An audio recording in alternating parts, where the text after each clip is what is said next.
And right now we're gonna go to the first engaged panel discussion, how to build the world from Vietnam and Asia. Let's welcome to the stage Mr. Trung Nguyen, founder of Axie, Mr. Thanh, founder of Coin98, Mr. Kha founder of Birdeye, Mr. Banh, Chief Product Officer of Holdstation. And guiding our discussion today is a seasoned leader, the founder of Kyber and Kyber, a true pioneer in blockchain space, Mr. Loy Liu. Hello, everyone.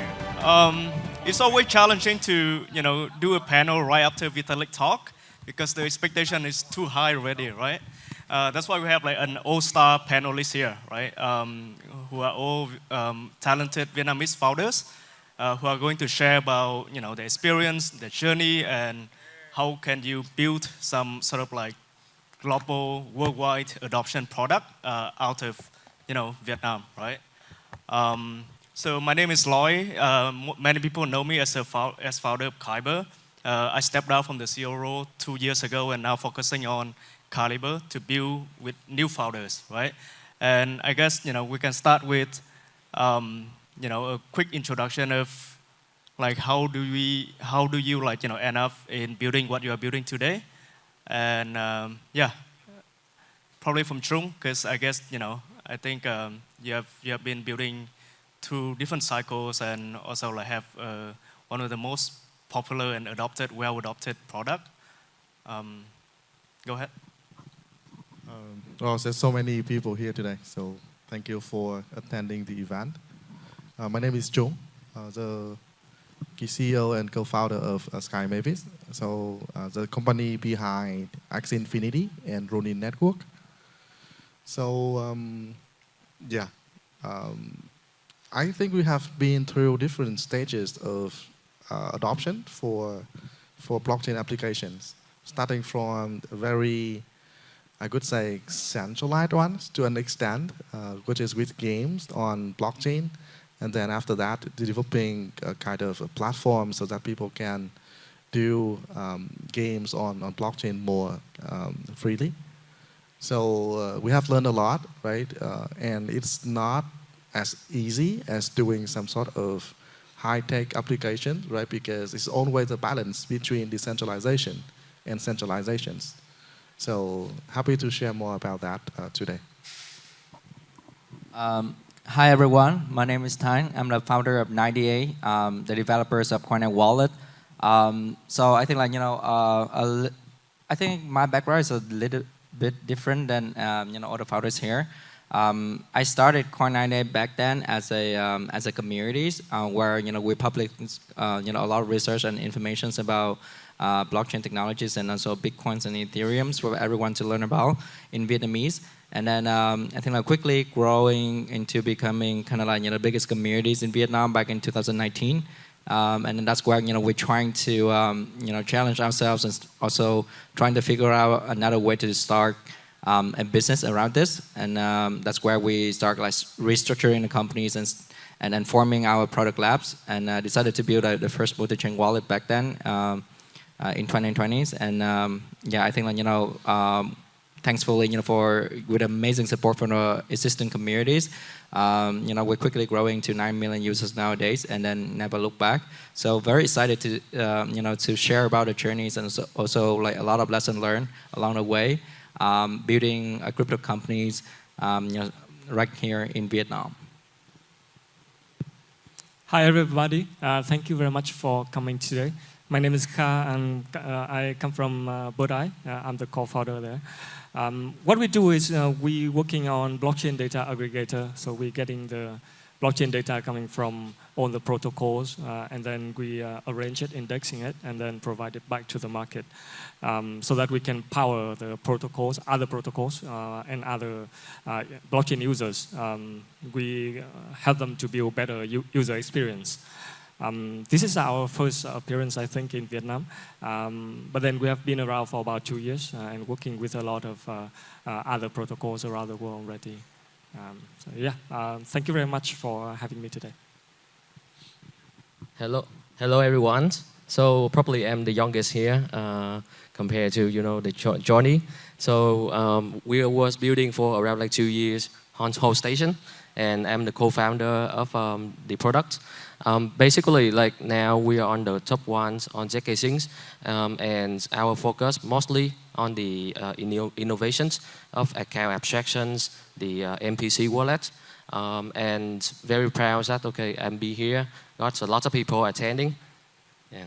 Awesome. So I mean, one thing that is interesting is that every one of us is like building different things, right? And I think in a fast-moving space like blockchain, I mean, we have like new ideas coming every day, right? And I think Vitalik just gave us like 20 different ideas to work on, right? But how do you pick the problem to work on though? Like, because like there's just so many out there. I mean, like doing a startup, you're gonna like commit like 3-4 years of your life at least, right? And work day and night on it. How can you decide like, hey, I'm gonna work on this one and push for it? I go first. I think like I've been thinking about this a lot as well. And in my opinions, I think like I've seen a lot of people that like going to like all these kind of events and just like picking any ideas everyone is excited about. But one thing that I haven't seen a lot of people that really care about is like something that I think that the best ideas that you can choose to start your own business is that the ideas that overlap between somebody's something that the world is like in demand right now, and also something that you are excited about. Because like if you pick an ideas that everyone is excited about, but you're not excited about that over long terms, you're gonna get burned out, and then there will be no inspiration and motivation for you to continue to build that. Building a companies in blockchain is so like it is like other tech startups. It's super difficult, and then like you need to be very resilient along the way. And I think like if you want to build a big companies in blockchains, you would expect to have to at least invest 5 years or at least 1 cycle into it, and without an idea that you are excited about yourself, it's really hard to go long term. But I also on the other side, I see like a lot of people like come up with ideas that they only excited about, but nobody really care about that. So I think like it's really hard to go to market with that kind of ideas. So I think from my observations, I think like picking the ideas that everyone's in the space, and that's the big problems that everyone is trying to solve, and then that's also the problem that you're excited about is like the sweet spot that you can pick the ideas. For example, like today also like give you guys like a lot of ideas about starting companies with AI and blockchains. But I think like, it doesn't mean that you have to pick all the ideas to start working on. It's just like finding ideas that it really matters to you, and also like to the whole industry and everyone who's involved as well. Yeah, I totally agree with that. And I also think that when picking an idea to working on to build a business around it, it's really about thinking of what is the competitive advantage that you have. So there are two cases here, right? If you guys are like fresh and the first time builder, then I think you can choose whatever that you're passionate about, and you can spend 1 or 2 months building the MVP and to see how it works. But if you already have some kind of foundations, then you need to think what is your competitive advantage when you want to build something new, because the competition, there won't be competition, right? There won't be people competing. So yeah, choose what give you some competitive advantage. New ideas is an advantage, or if you have partners, if you have good knowledge of something, then that could be a competitive advantage as well. Yep, totally agree with like Thanh and Kha here. Basically, like to me, the idea is we can create very creative, and we got like some visionaries like Vitalik here, show us like and guide us like more. But I think for the company and the cryptos business, we need to be more like focused and trust like the listen to the users, what they want, what they think, and the main key thing is like the business model. we need to create like something like sustainable for the long runs, where really got like revenue streams and stuff, in order like to build a last long business. Interesting. Anything to add on, Trung? Yeah, good. So we have, right, something that you need to be passionate about, something that needs to have some competitive advantage, and something you can build sustainably, right? So I just want to add a little bit more. I think at the beginning, I want to like work on some engineers so that I can spend a lot of time on, and in order for that to happen, it has to be scalable, right? That I can zoom in and zoom out when I want to do, right? I can be very iterative and then deliver fast to users, but at the same time, it has a lot of room so that we can build a whole system out of it for the long run. Interesting. And I think you mentioned something, Trung. I think you mentioned something about like having a sustainable business, right? I think and I think I mean in a way it's quite challenging in crypto, mainly because like you're building for the whole world, right? Like like at day one you have like to start like for the global audience. So how about the founding teams? Like how do you like find the co-founders that can help you with that? Because I mean, for most other startup, you usually like you target one particular market and you launch it and you deliver to that market, right? But like for blockchain in general, I think most people build to serve the world, right? And I think for most of us like who are like from Vietnam, we probably have like engineering background, or and probably like just know more about the Vietnam market. But like how do you build like say for the entire world? Yep, thanks for the very good questions. The reason that I come to cryptos is the key thing is like it's reached to the global scale, not just like in before it's like I do the stock markets and stuff. Then it's just like a specific regions only. And for answering your questions, like getting the founder teams is extremely important. Everyone gonna taking a small piece, but both of the founders have to be very, very committed. So basically, we built in the whole Dow trends for almost like 2 years, and without like the committed and the hustlings, the divisions, we cannot reach to this point. So the key thing is like everyone's gonna be good at one thing, but when you combine all the pieces together, we have to be in a good puzzle to grow. Interesting. I think Trung, Sky Mavis has like different founders as well, right? Like coming from different countries. How did you find them, and like were there any like problems and challenges that you had like to overcome through the years?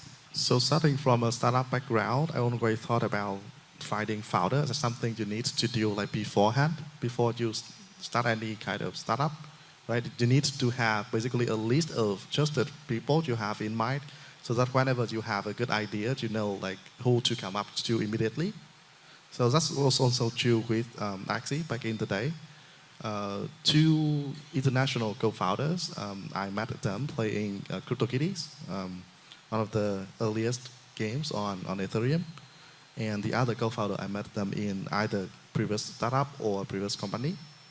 So yeah, I think it's very coincident. But over time, I think that kind of approach worked very well, right? Because we can find like-minded people. And especially in a certain kind of setting, right? When you find people who can work with you, then it's very like battle tested, right? Because you know that they can be with you for a very long time. I was very surprised that we have 5 co-founders. Previously, it was not even in my dictionary, because for a startup, having too many co-founders actually brings a lot of problems. But it works in this setting, and I think it's very, I think we are very lucky. Interesting. Thanh and Kha, do you have any advice for the solo founders? Because I think you guys are almost solo, right? No, actually we have 4 co-founders. So yeah, I think good co-founders, you actually cannot recruit them, right? You cannot find them, but actually they come to you.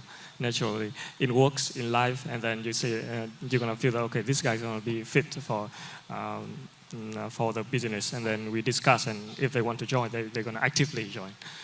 So I think with the people who you can actually want to go long term, right? You actually cannot offer them money or offer them power or anything. You can just say, okay, this is going to be a good journey, and then we can go long term together in this. Because most of the time, when you actually talk to them, the business is nothing, right? So yeah, I think it's just a natural selection process where the feeling is very important. Yeah. I started Coin90 myself as a solo founder, and then like I think over time also like Vin joined me as a co-founder as well. So I think like my lessons on this is just don't be a solo founders, because like it's super lonely. Like building some big things, like you need a team. Like and I see a lot of problems of being like solo founders. It's like it's really good for you to like kick off the projects and also like get the ball start rolling, and then you can go fast initially. But over time, if you want to be something really big, you need a team. You need also like a lot of times when you like want to make a really big decisions, you want people to really hash with what you're thinking, because like sometimes it's really biased, and then in front, like if you really want to make a big decisions and you don't have anyone to really challenge your opinions or thoughts or views, then like it's very likely that you'll like and very easy for you to make a wrong decisions. And I think that everything in like in when you build startups companies, a lot of things gonna happen, and you have to make decisions all day. I think like making decisions is, I think, like the most important job at for startup founders. And I think having someone along the way sharing all the the good and bad times with you is it just make your journey a lot more meaningful. Thanks a lot. Yeah, I think I do somewhat agree that you should not be a solo founder. It's just so hard. Yeah, but if you need a co-founder, I think you can go to Kyber. We can help you with that. Sorry for the shameless promotion. So I think one thing that I realized over the years is that I think there are a lot of like innovation at the core protocol levels, or at the say hardcore cryptography levels. Are being done, by the more developed region, right? Like US and Europe and stuff. I think there are more and more consumer applications are being built by, say, Asian and like Vietnamese founders. Do you agree with that, and why? Well, okay. Let me go in this first because because my business is actually customer-facing products. And I think there's also many good projects, customer-facing products coming from US, Europe, and some other developed countries as well. So I don't think there's a no definitive over there. But then I do think that the Asian side we care more about the customer experience, and that's why the Asian built product is more appealing, and it's more user-friendly and easier to use. And I think naturally it attracts more tractions. I think depending on the nature of the builders as well. Here we want to make people happy, and we're going to offer what they need. And that could be define the path. Trung, either Trung. Yes, I think it's quite natural because in order to get really deep into like you say, like high tech, hard tech, you need a lot of years, right, doing research, really get into the foundation of all the research, and we don't really have that here in Vietnam. In some Asian countries, it might be like a chance already, like China or Japan or Korea, but it's not the same for all other Asian countries. So I think because we have those types of people in Asian countries, thinking more about consumers, right? Thinking more about the applications. So it's quite natural to have that kind of application more born and developed in Asian countries. Interesting. I think that like there's yes, like the current stage is like seems like a lot of projects coming out from like from Western countries that double down on, and invested a lot and building a lot of things on the infra. And there's like seems like a lot of projects in Asia right now double down on the applications layer. But I think like if you go back to the history, blockchain and crypto and all these kind of like technologies were I think like get more adoption initially in the West. I think that's where, and then like the first thing that when you start building on the blockchain is basically the infra, because like without the infra there's no way you can build the applications. And then I think like fast forward when the it's like blockchain get more adoption in Asia, then all the infra is already there. Where I think like the only opportunities back then was like trying to build applications, and of course take advantage of like, all the know-how and expertise on Web2. All these kind of like startup founders decided to build applications on top of that as well. But I still think that over time there would be a lot more people in Asia gonna build start double down in infra. For example, like Birdeye. So Birdeye is providing like one of the best APIs on Solana right now, and everyone's on Solana is using that. Including Phantom, including like Backpack, including everywhere. Everyone's on Solana is just literally using Backpack, using Birdeye, and then like Birdeye is just like a team's coming out from Asia.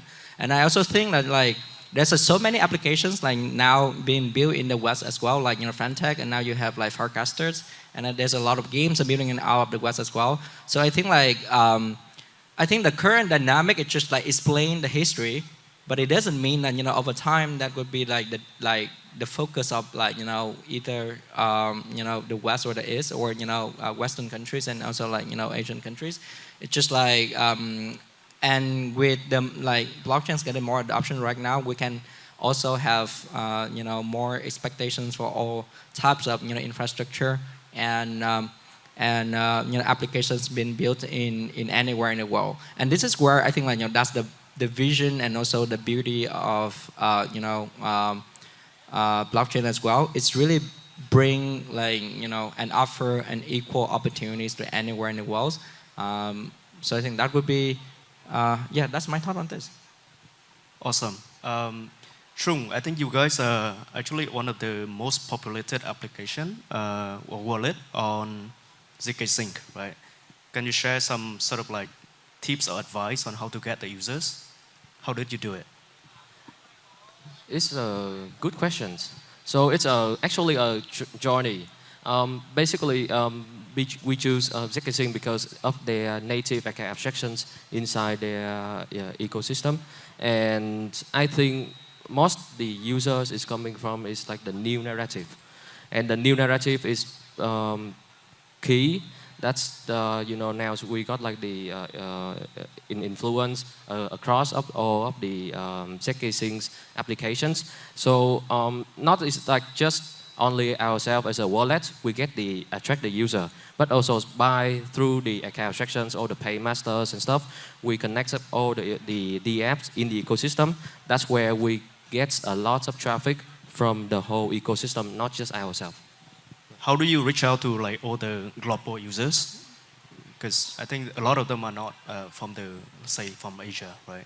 Yep, that's right. So the global user scale is like, okay, the wallet is, everyone's got the wallet, right? So we just basically try to prove through the best UI UX that we have on the apps. People come to cryptos or to blockchains right now, mostly like the newbies and stuff. They want the experience. It's very easy. So first, your product have to be good first. Second is we try to be friends with everyone. That's the mindset of our business development, our marketing.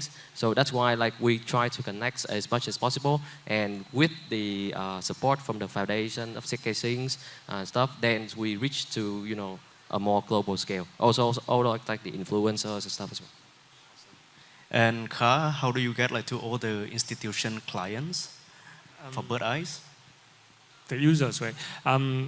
So yes, we have been working for about 2 years, and now with the stats coming from last week, we have close to 20 million users.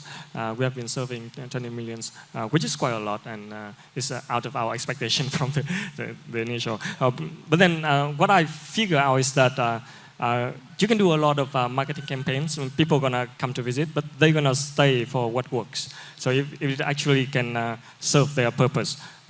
So I think one of the things that we spend a lot of time in the office is to imagine who is our users.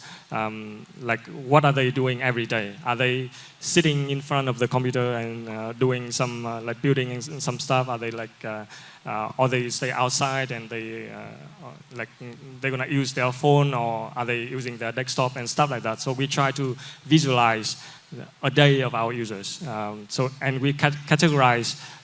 We have retail users, right? The people who actually like working solo, and then we have the enterprise, like we have the office, and we try to picture them and to see, okay, how is their day going, and then we try to make our products to serve for that type of purpose. So we just want to, okay, do not aim to have their like 1 or 2 hours per day, but let's somehow they can use like 1 minute or 2 minutes in our app per day, but every day. So yeah, we try to build the products around that kind of concept. Interesting. And Thanh and Trung, you probably like have the most users than anyone else, right? I think Ronin is one of the most active chain at the moment, and Coin and 98 Wallet is like I think 9 million users and stuff. Any secret to share with the builders here? So I think we have a very simple but strong thesis that blockchain applications have a lot to do with games. So we started with games first, and still right now we are pushing on that angle, right, to get like non-native blockchain users, people who don't even have any prior knowledge with blockchain. So that's what we have been doing. I think like everything at Coin98 is, we split into 2 phases of growth. So the first phase is like, I think like a few years ago when the infrastructure is not ready yet. I think the playbook that back then was you want to stay closer to like the infrastructure builders. So we see that a lot of people that are trying to build new blockchain layer 1s and layer 2s that haven't had like a good wallet yet. So being the first there, trying to support the community, it's just like the very low-hanging fruit strategies back then. But over time, there's a lot of like layer 1s and infrastructure that are really good enough to enable a lot of more applications and get ready to onboarding like more users to come in. That's where we shift our focus to like building more applications and campaigns that really attract all these kind of users. I think like a lot of people are talking about use case of blockchains and how can you really using like fungible tokens and also non-fungible tokens in a lot of like business use cases. But I haven't seen a lot of people really commit their times and effort to really make that happen. So I think that's what we're doing right now. And then I think like the answer secret here is like everything's compound. So I think the first 1 million users is like the hardest, and the second 1 million users is a lot easier. Awesome. Yeah, I think we are running out of time soon, but I guess just one last sharing before we leave the panel. If there was something that you wished you know before you started, the company, right? What is it? Can you quickly share in 1 or 2 sentences? I can go first. So one of the things that I discovered is that, many people saying that building startup is very hard, right? You have to spend a lot of time, a lot of energy into it. But to be honest, I think it is quite a rewarding experience, and it is very, very worth trying. So I think a lot of people here are having a lot of great ideas, and you also heard a lot of great ideas from Vitalik and from the speakers today. So if you want to do it, then just do it. It's not that hard. I mean, it is hard, but it is not that hard. I think for me, just do it. Like a lot of people think a lot and comes to me and asking for advice on this as well. I think like, the only advice I have is just like if you really want to build your own company, then just getting started, and then along the way you figure it out. Building a business or building a company is also like it's a very different journey. it's really, it needs like different types of mindsets and skill set as well. So there's no like universities or no school that can teach you all of this. And your journey will be a lot different than and others founders as well. So all this kind of experience gonna compound over time. So yeah, just do it. Get it, like just start it as soon as possible, and then give it some time to compound. And yeah, I think within 5 years, you're gonna figure it out. What is like the best. The first ideas that you have maybe like not the ideas that going to long last with you, but like it's also like a very valuable lessons for you along the way, and that would be the lessons that really customize and tailor for you. It's not for anyone else. So getting started as soon as possible, and then give it some time to learn. Give you time to improve and growing from there as well. Okay, 1 or 2 sentences, please. I think just do it, guys. I think it's very simple and it's very rewarding journey. And you don't know like what happens in the future, but unless you do it, then it might happen. Just want to clarify, is this for myself or is this for others? For yourself? For myself. Yeah, from your own experience. So yeah, I feel like we have been through a lot of different situations, right? Ups and downs, different stages of business. I could say that we are content with everything. I often ask myself like what kind of situation I want to roll back and then maybe do something like differently. But I feel like this is enough. Yeah, that's all like meaningful and good lessons that we have learned along the way. So we are good with not changing, not knowing anything more. Okay, if you are Ronin and if you are like Sky Mavis, then you don't need to change anything. That's the secret.